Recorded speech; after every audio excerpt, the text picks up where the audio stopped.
Well, good day, all. Ira Epstein, and here we are with your Nope, I got to do it again. Good evening. Ira Epstein with your metal market update, and this update is for Tuesday, the 15th of November, and we're sitting here now at 6:06 p.m. Central Time. All right, my friends, I want to remind you that come this Thursday, we're having the live What's Up webinar. Now, if you haven't received an invite, I've sent them. That means they're not getting through on your mail, or you're not on my mailing list. Just take your cursor, move it to the top up here if you're on your PC screen, and you'll see an icon appear. Give it a click, sign in. If you have charts you want me to cover, after you've done your sign in, you'll be getting an email from us with the time, the link, and everything you need.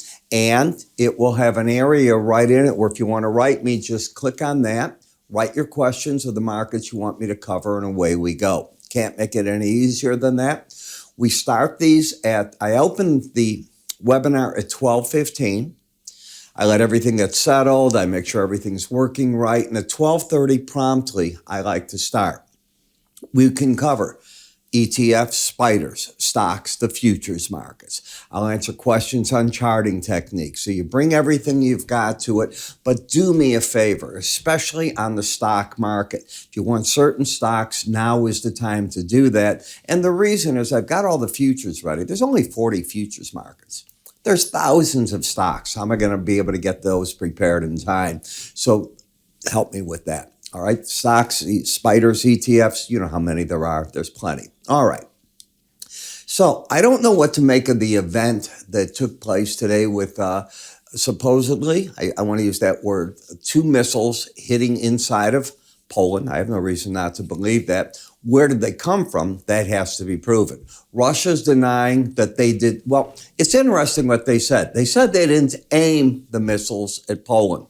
Well, that doesn't mean that they didn't shoot them there.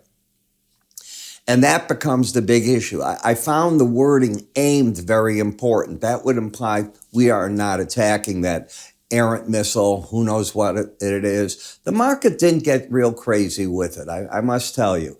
If it did, you'd have the gold market up sharply, other markets would be reacting accordingly, and you're not getting that at all. You got a little bit of a bid in the energies because nobody's quite certain what this would mean for that kind of market, and you pay attention, and a little bit of a bid in the bond and the note. That all makes sense. But little bids, not something like NATO's going to go after this. They're shutting down the airspace in Ukraine. If Russia launches missiles, the next step happens. Not hearing that yet. Doesn't mean you don't wake up with it. A lot of proof has to go on. But wouldn't you think that NATO is tracking every missile coming in? I would think so. And they have a way to instantly tell you where those came if they hit a NATO member? If not, what are they doing? I mean, we got all those air defense systems, all that radar, and God knows what else there. I would think they'd know this right away.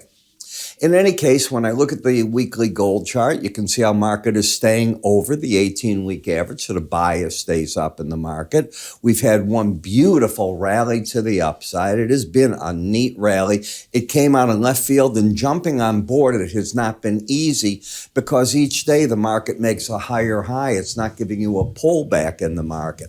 What it is doing is it's coming up towards all-important resistance at 1840, the 200-day average. Support now becomes in between here, the 100-day average and the 18-day average of closes.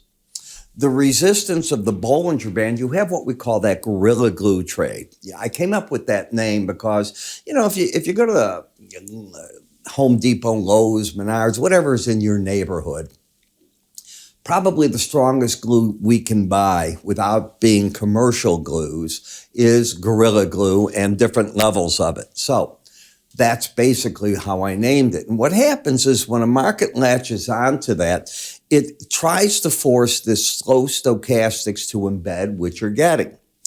Well, when that occurs, it changes the game from one where you'll say, oh, it's rallied up too far and it's not strong. No. It's actually gotten stronger on the way up, just the opposite. And it's even rolled over to the right-hand side of the Bollinger Band, which tells me if you don't take out this high that you made today, and you can see so far you haven't, on a good break, the trade will try to be a buyer. out if the red line closes under 79 and looking for even higher prices to come into the market.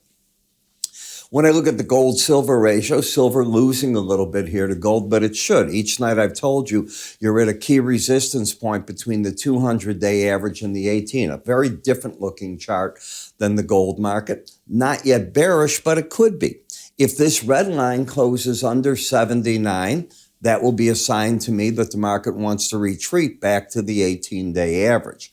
What it's got to do right here and what's happening is it's getting bought on this break, in my opinion, at the 200-day average. It's not one of my favorite trades, but it's what I think is going on. And traders are looking to see, can it pop back up to the upper Bollinger Band? That is the zone that they're playing. Now, the copper market is flirting. The word is flirting with losing the embedded reading. I believe today was the day to buy it. And just so you know, for my subscribers, I put out a special update even this morning to do so. And then late in the day, I said, okay, you want to cut part of that position down as you're flirting with losing the embedded reading. Now, you either keep going or not, but it worked out pretty neat as I see it. In the platinum market, you have a market that is fighting for direction here against the upper Bollinger Band. You've lost the embedded reading.